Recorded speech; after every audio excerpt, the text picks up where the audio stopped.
Hi, Mystery Recap here. Today, I'm going to explain a sensual thriller film called The Housemaid. Spoilers ahead. Watch out and take care. It's another busy night in the city streets.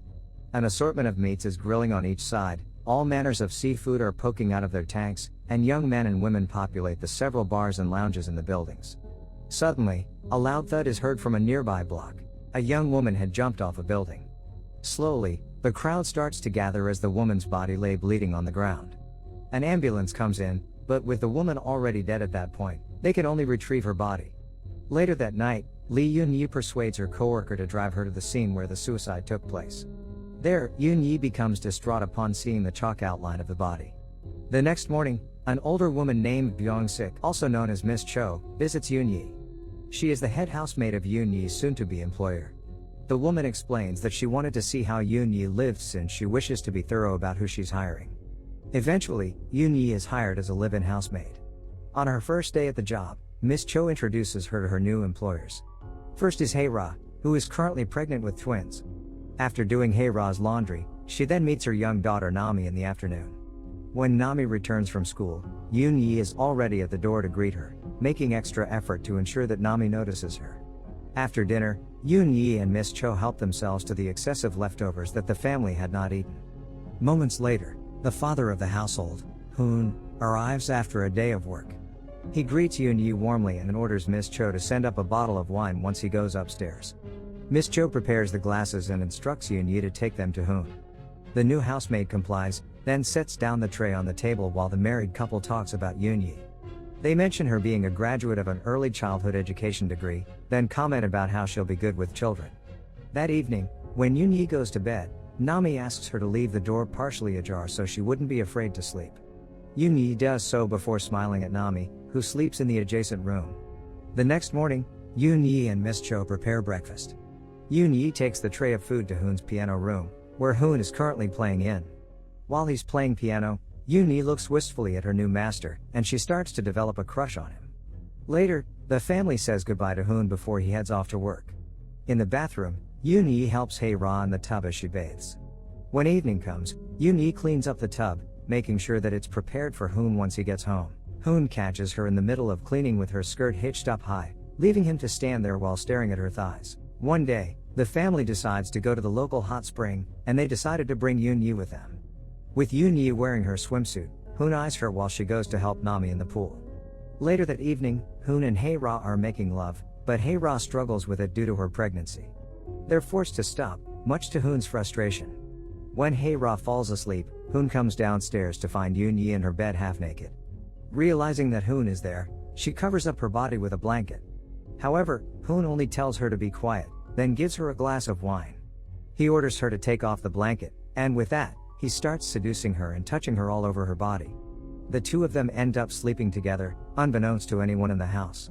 The following day, Eun-yi remains warm and supportive towards the oblivious Hae-ra despite her affair with her mistress's husband.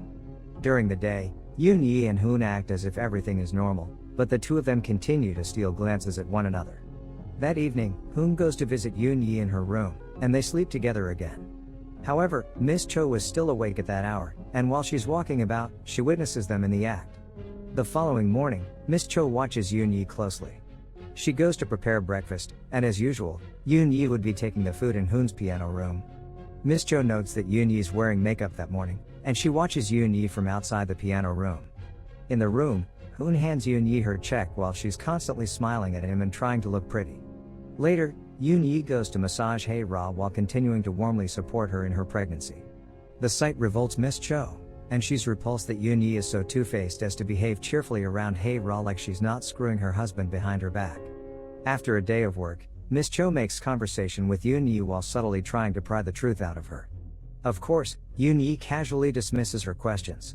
Here, Miss Cho shares her negative views about working for rich people. She goes on to call the job runs, which stands for revolting, ugly, nauseating, and shameless. Eventually, Miss Cho reports the affair to Hae-ra's mother, Mi. Miss Cho tells her that she thinks that Eun-yi is pregnant and that Eun-yi herself might not know it yet. In order to confirm this, Mi plans to stage an accident. Meanwhile, Eun-yi speaks with her friend and tells her about her situation with Mr. Hoon. This surprises her friend, and she tries to dissuade Eun-yi from working there any further. However, Eun-yi doesn't heed any of her friend's advice, and she continues to work in the household. One day, Eun-yi is on a ladder to dust the chandelier. While she's in the middle of this, Mi walks by together with Hae-ra and Nami. Mi intentionally trips so she can push the ladder that Eun-yi's on. She ends up dangling from the chandelier, clinging tightly to it for dear life. She tries asking Mi for help, but the woman doesn't do a thing and even goes as far as to stop her daughter from helping as well. Eun-yi ends up falling from the second floor, and she's promptly taken to the hospital. There, she's given several tests, including a pregnancy test. Mi planned for this sudden hospital visit so they could monitor if Eun-yi really is pregnant. Back at the household, Mi reveals to Hae-ra that Hoon and Eun-yi are having an affair. Hae-ra is shocked and disappointed, but her mother cynically tells her that infidelity comes with the territory of marrying a rich man like Hoon. As for Hoon, he's unaware of all these events since he's recently left for a business trip, leaving Hae-ra and her mother to plot against Eun-yi. Overall, Eun-yi sustained minor injuries, and she's to spend the night in the hospital. Before she is discharged, Eun-yi discovers that her pregnancy test result came out as positive. She talks to her friend about having an abortion, and her friend insists that it would be best for her to quit her job, whether she goes through with an abortion or not.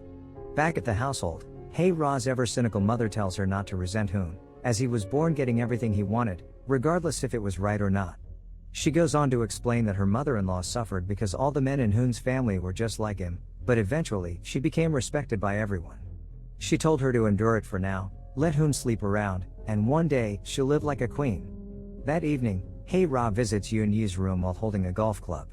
She intends to smash the club against Eun-yi's head while she was sleeping, but, in the end, she couldn't go through with it. Miss Cho sees this happening and watches Hae-ra's frustration. The following day, Eun-yi tells Miss Cho that she thinks she should quit. With her growing concern for Eun-yi's safety, Miss Cho urges her to pack her things and leave immediately. Still, Eun-yi doesn't take Miss Cho's advice, and she ends up being confronted by Hae-ra and her mother within that very day. Hae-ra repeatedly slaps Eun-yi, and Eun-yi, not realizing that they know of her affair, could only bow her head shamefully and ask for forgiveness. Mi then hands her a check worth a large sum of money, demanding her to get an abortion.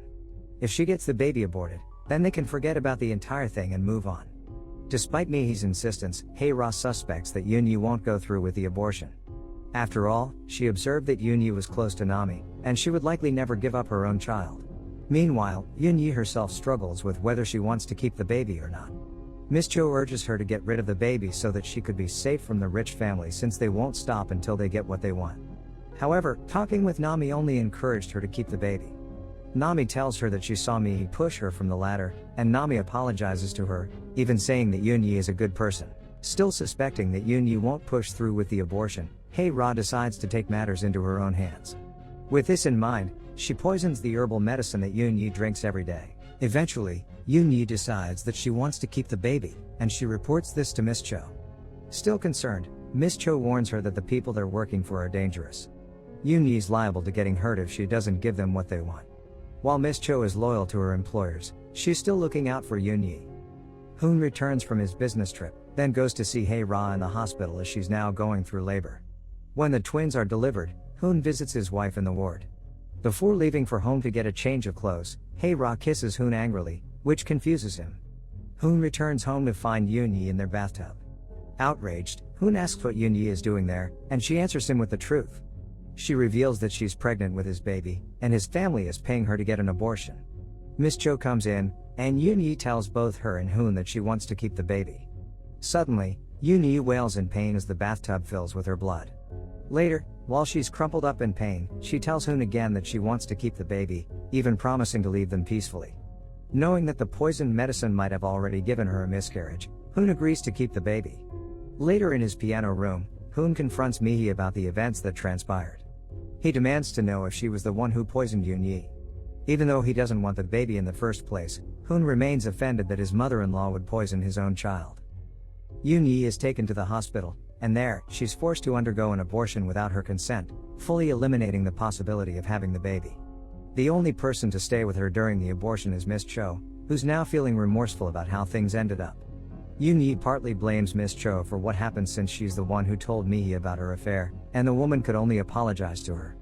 Eun-yi tells her that she wants to get revenge somehow for what the family had done to her. Eun-yi is now back at her old apartment with her friend. During one night, her friend tells her that it would be best to just forget about the whole thing. Inconsolable, Eun-yi cries in the corner of the bed, repeating the word runs over and over again. When Eun-yi has recovered from the abortion, Miss Cho helps her sneak into the house. Here, Hoon catches Eun-yi breastfeeding one of the twins. With an increasingly unstable state of mind, Eun-yi lingers around the house while refusing to leave. The entire family gathers in the living room. Mi, Hoon, Hae-ra, Nami, and the twin babies are all there. Hae-ra orders Miss Cho to chase Eun-yi out of the house, but Miss Cho, poised and calm as ever, refuses to. She quits right there on the spot, finally having had enough of the family's immoral behavior. Suddenly, Eun-yi emerges from the second floor to torment the family by slyly talking to Nami, leading the child to ask about what happened to the baby in her tummy. To no avail, Miss Cho tries convincing Eun-yi to abandon her plan and just leave the place with her. Since Eun-yi remains dedicated to seeing her plan through, she apologizes to both Nami and her twin siblings. She asks them to never forget about her before taking a rope and hanging herself on the same chandelier she once clung to. The family could only watch in horror while Eun-yi chokes to her death, but she doesn't stop there. She lights herself on fire as the terrified family looks on, and Miss Cho simply turns around to take her leave. Eventually, the sprinklers start running, and the family finally leaves the house, too. From outside, Nami stares at the swinging and burning body of Eun-yi before her father ushers her to leave with them. The lasting scars from the horror that the family was subjected to remain. They spend Nami's birthday outdoors in the snow with everyone speaking in English. Mi is sat down, carrying the twins in both arms, her face unreadable as she stares at nothing in particular. Hoon appears overjoyed with a big smile on his face while doting on his daughter and opening the champagne bottle. Hae-ra looks drunk and detached as she sways around while singing a slow happy birthday song. Nami looks slowly between her parents before walking away from her unhinged family. While her detached mother and overzealous father each take a seat, the girl looks on in the distance.